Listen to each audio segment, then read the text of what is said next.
Oke, halo teman-teman. Hari ini kita akan lanjutkan kembali belajar blockchain. Dan sebelumnya kita telah belajar yang namanya function, ya.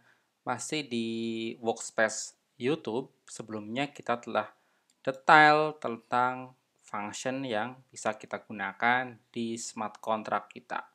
Nah, sebagai lanjutannya kita akan kenalan dengan yang namanya address, ya, address di Solidity dalam membuat smart contract. Nah, sambil berjalan saya buat sebuah file baru, ya. Di sini namanya address contract. Oke, .solidity. Oke. Kemudian saya menggunakan Pragma, ya. Pragma ya untuk versi Solidity terbaru, yaitu lebih dari 07.0, nah kurang dari 0.9.0. Oke, saya gunakan pragma seperti ini.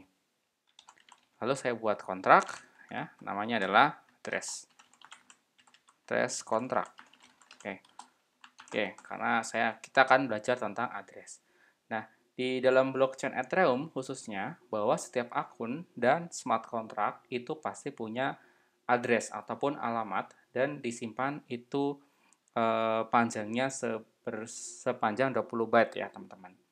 Nah, biasanya address ini, ya, digunakan untuk mengirim dan menerima Ether dari satu akun ke akun yang lain ataupun ke terjadi transaksi, ya, gitu. Oke. Address ini bisa kita anggap sebagai sebuah identitas publik yang ada di blockchain. Nah, agar teman-teman lebih jelas, misalnya asumsinya itu address adalah, kalau di bank itu adalah nomor rekening, ya, nomor rekening. Ya, jadi karena kita ingin mengirim uang antar satu akun, kita butuh yang namanya nomor rekening. Jadi address ini kurang lebih pengertiannya seperti itu, ya. Kalau di dalam cryptocurrency ini pakai yang namanya address, ya, di blockchain Ethereum. Nah, ketika kita menerapkan sebuah smart contract di blockchain, maka satu alamat itu juga ditetapkan di smart contract tersebut. Jadi, smart contract, ya, punya address, ya, punya address sendiri. Oke. Jadi tidak hanya akun-akun Ethereum saja seperti ini, ya.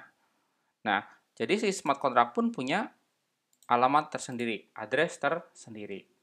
Oke. Jadi tujuannya karena si smart contract ini punya address sendiri, jadi kita juga bisa mengidentifikasi dan memanggil address tersebut. Oke. Di dalam Solidity, address atau alamat itu eh, terdapat dua rasa. Maksudnya adalah ada alamat biasa dan juga ada alamat yang sifatnya payable, ya, untuk transaksi pembayaran. Jadi untuk alamat address ataupun address yang payable ini sama-sama menyimpan nilai 20 byte, ya. Oke, tapi untuk address yang sifatnya payable, nah seperti ini, dia punya ada subnya, yaitu ada send dan transfer Ether. Oke, sekarang kita akan coba di dalam address kontrak ini, saya akan buat sesuatu di mana kita akan melihat sebuah address yang digunakan untuk menyimpan nilai dari setiap address. Nah, contohnya saya buat address. Nah, kita mulai untuk mendeklarasikan alamat yang ada di Solidity ini, harus di depannya adalah address. Lalu ada access modifier-nya, misalnya apa? Public. Lalu saya berikan nama color, misalnya gitu, ya. Oke. Lalu saya buat sebuah function di mana saya ingin melihat alamatnya, ya, melihat address dari si color ini. Oke, caranya adalah kita misalnya pakai get color address ini, oke. Lalu modifiernya public, jadi dia bisa diakses secara public. Lalu saya returnkan, ya, dalam bentuk variabel tipenya adalah address. Lalu karena address ini sudah jadi state variable, nah colornya sekarang adalah kita coba message.sender. Oke, jadi nanti kita akan tahu bahwa message.sender ini adalah built-in, ya, built-in dari si Solidity. Lalu kita balikan nilainya, bahwa fungsi ini akan mengembalikan alamat sendernya atau pengirimnya. Misalnya ada pengiriman ether, maka kita akan tahu pengirim dari ether tersebut. Oke. Lalu saya returnkan color-nya.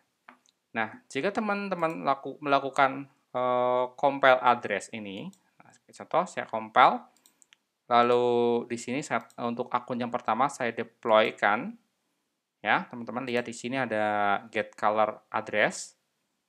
Oke, saya get dulu. Oke, kemudian di sini ada proses. Nah, teman-teman bisa melihat di sini ada transaksinya, berapa gasnya gitu ya, ada yang sudah disediakan. Lalu saya pilih color, saya klik color-nya.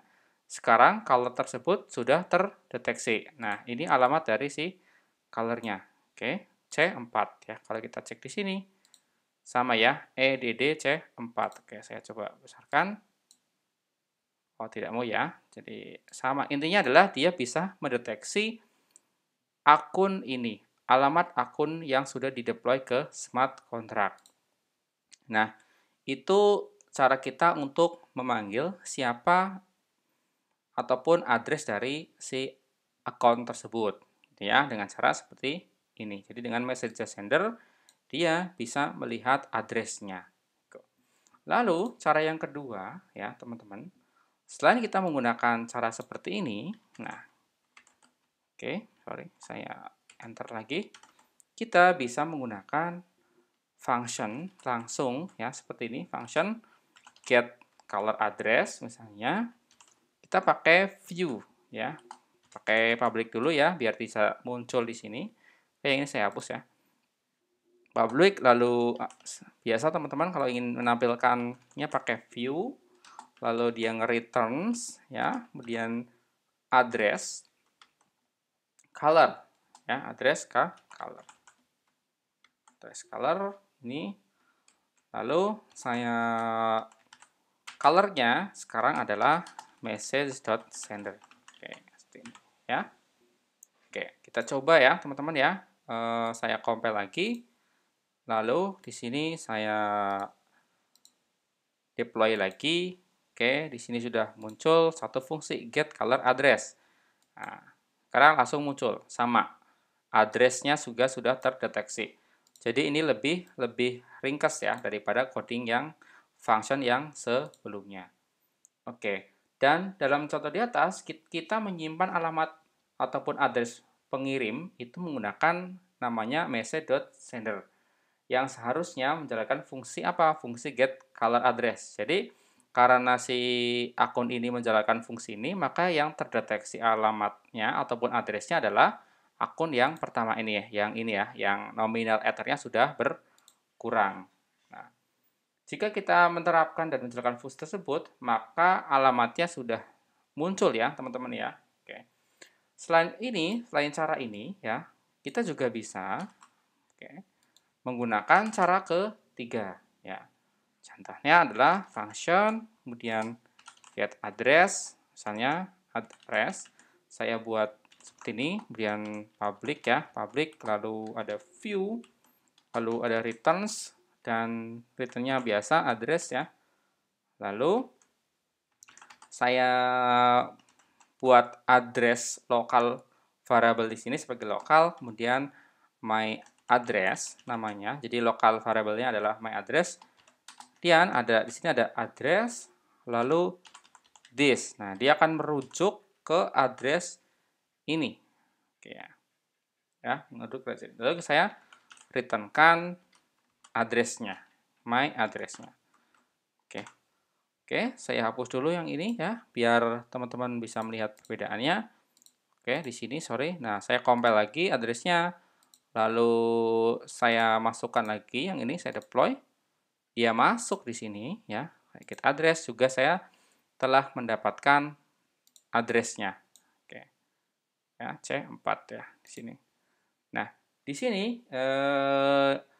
dia tidak membaca ini ya, dia tidak membaca akunnya, tapi dia membaca alamat dari si smart contract-nya. Oke, kalau kita lihat debug-nya di sini. Oke, kita lihat di sini adalah 771B. Nah, 771B dia adalah address dari si kontraknya. Oke, kalau saya besarkan, ya di sini ada address kontrak address. Jadi teman-teman, kalau ingin mencari tahu alamat address dari smart contract, itu kita bisa gunakan cara ketiga ini ya. Jadi cara kedua itu tadi adalah untuk melihat address dari message sender atau pengirimnya atau akun yang dideploy ya ke smart contract. Nah, sekarang adalah cara ketiga adalah untuk ini ya, untuk mencari tahu alamat address dari si smart contract-nya. Dan teman-teman, selain kita bisa mengetahui address dari setiap akun, kita bisa tahu address dari smart contract tersebut, kita bisa menggunakan address yang sifatnya payable. Oke. Nah, yaitu bisa terjadi transaksi ya ke dalam address tersebut untuk mengirim, untuk withdraw gitu, contohnya seperti itu.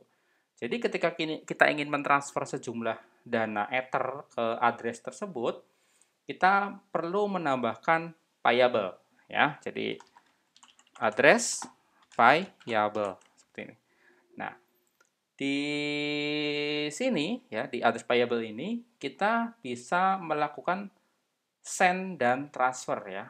Jadi sebetulnya keduanya merupakan hal yang sama, tapi yang berbeda adalah adanya informasi ketika transaksi ini gagal. Nah, ketika kita menggunakan send, itu dia akan mengembalikan sebuah eh, tanda kesalahan, itu bentuknya boolean mungkin gitu ya, misalnya ada bentuk return ke boolean, tapi kalau transfer itu akan munculkan ataupun melakukan pengecualian untuk menghentikan eksekusi. Nah, sebagai contoh, saya akan membuat perbedaan di sini biar teman-teman melihat perbedaan ketika sebuah send dan transfer di address yang sifatnya variable itu digunakan. Oke, yang ini saya hapus ya. Nah, sekarang kita akan tambahkan sebuah function ya. Misalnya saya buat sebuah function untuk transfer ya, transfer Ether ya, di mana parameternya adalah ada alamat yang akan ditransfer ya, sifatnya variable gitu. Lalu ada nominal yang harus dimasukkan. Nah, di sini. Oke, saya sifatnya public gitu ya. Lalu oke, ini kurang ya. Misalnya sini ada address. Oke, biar enak ini saya enter lagi gitu ya. Nah, di sini teman-teman, kemudian si alamat address ini atau parameter address ini kita transfer ya, kita transfer. Nah, kita transfer sebesar amount-nya, sebesar amount atau mungkin nominal ya tadi ya. Nominal ya, karena di sini nominal.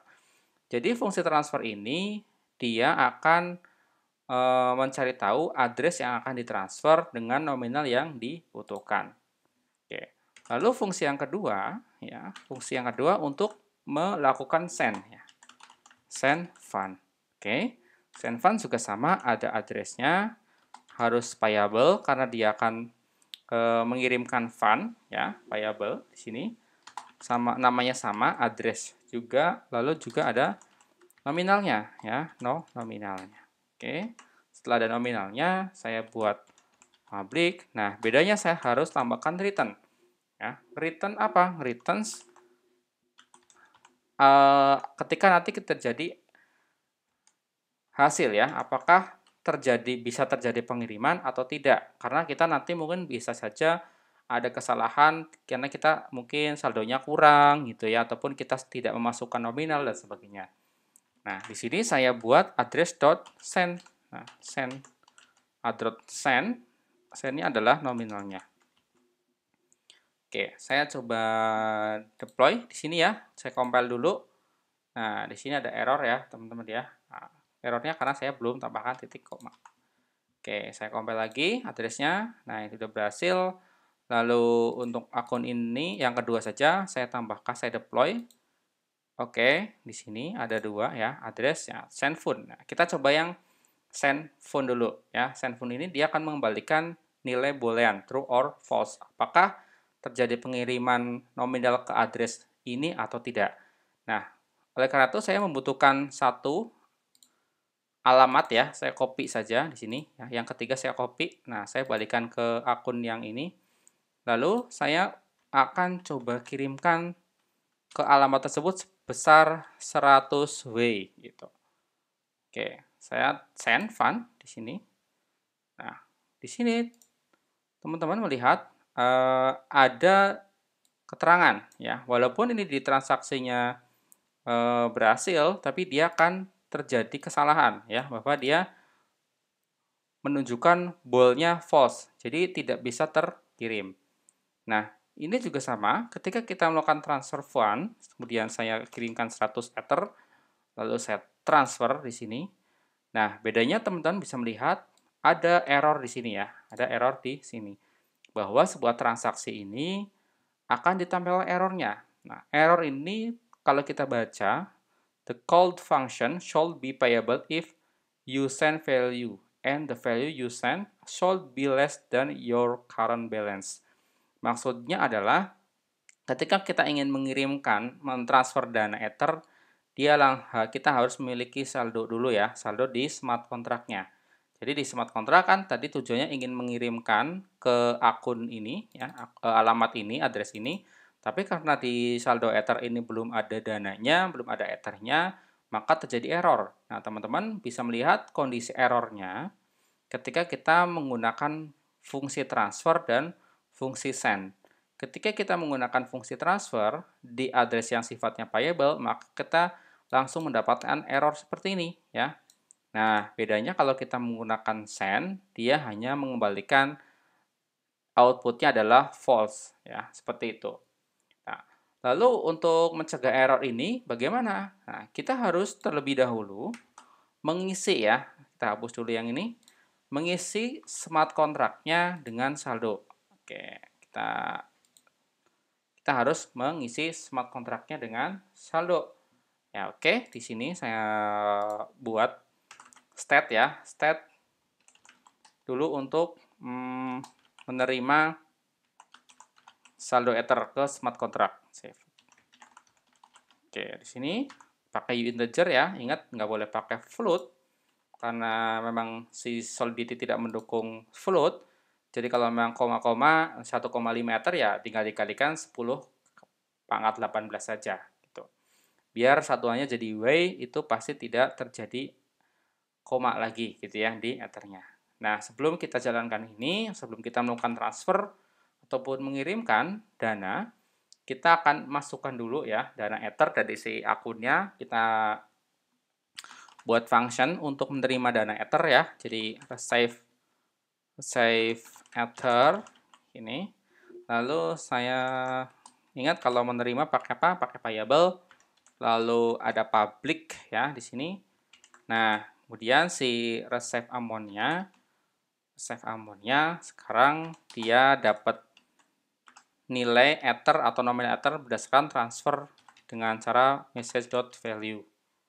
Oke, jadi nanti kita ngirim value berapa Ether agar dia masuk di smart contract kita. Oke, saya compile dulu, kemudian saya deploy. Oke, misalnya saya akan gunakan yang pertama. Ya, yang pertama ini saya deploy, dia sebagai anggota smart contract-nya. Oke, sekarang sudah ya. Nah, kemudian si smart contract akan kita isi dulu ya, sebesar 10 Ether. Oke, sebesar 10 Ether, kemudian receive Ether. Oke. Jadi si smart contract telah memiliki 10 Ether. Jadi kalau kita lihat di sini, oke, kita lihat ada 10 kali 1 kali 10 pangkat 18 W. Nah, ini total yang sudah ada di smart contract seperti ini nominalnya. Sehingga ketika ini udah berkurang ya, kita ingin mengirim ke akun ini misalnya ya, saya copy ya. Kita ingin mentransfer ke alamat ini dengan nominal misalnya 100 ataupun 1000 W. Oke, kita transfer tuh. Nah, ini sudah bisa ya. Kita lihat oke di sini. Oke, value-nya 0 W, namun di sini ada decoded input-nya dia tidak ada error ya, tidak ada error.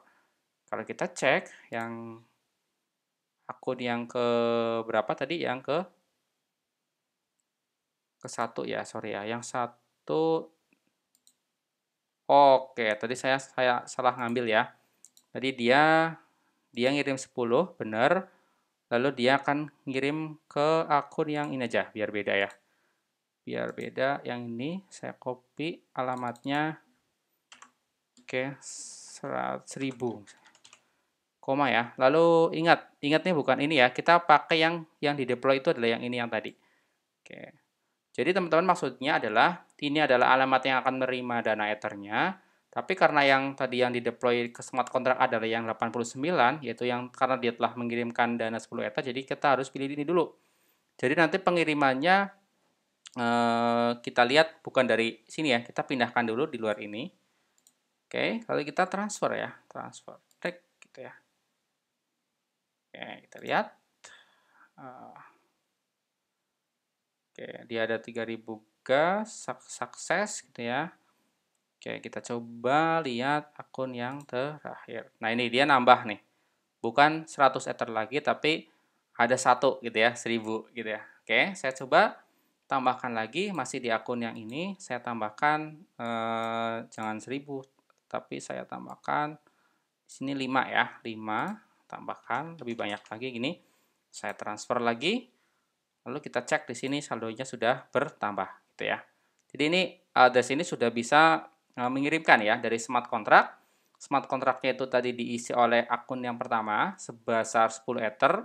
Lalu dari smart contract tersebut dengan fungsi transfer dia mengirimkan ke address ini ya, ke address yang nomor terakhir ya, yang 2148. Tadi saya sebanyak 1000 Ether, lalu saya ngirim juga sebanyak 1000 W, lalu saya menambahkan 50.000 W. Jadi sekarang address akun yang terakhir ini saldonya sudah bertambah. Nah, teman-teman bisa melihat di sini saldonya lebih dari 100,00. Nah, sekian bedanya di sini ada 5.001 Ether. Nah, seperti itu ya. Jadi kalau yang lain tidak ditambahkan. Jadi gitu. Jadi teman-teman, kita bisa melihat bahwa si smart contract ternyata bisa menerima Ether, ya, menerima saldo Ether dari akun-akun yang memang dia mengirimkan saldo itu ke smart contract, dan dari smart contract kita juga bisa mengirimkan Ether juga ke akun-akun yang sudah ditentukan. Ya, baik ya teman-teman, kurang lebih seperti itu pengenalan address ya yang ada di Solidity. Kalau bingung silakan bertanya saja, nanti kita diskusi bareng-bareng biar kita tidak pusing-pusing banget ya, nanti mungkin saya akan jelaskan sebisanya. Oke ya, saya rasa cukup untuk pengenalan address di Solidity. Setelah ini kita akan belajar tentang data dan storage yang ada di Solidity. Oke ya teman-teman, terima kasih. Sampai jumpa di seri video blockchain Ethereum selanjutnya.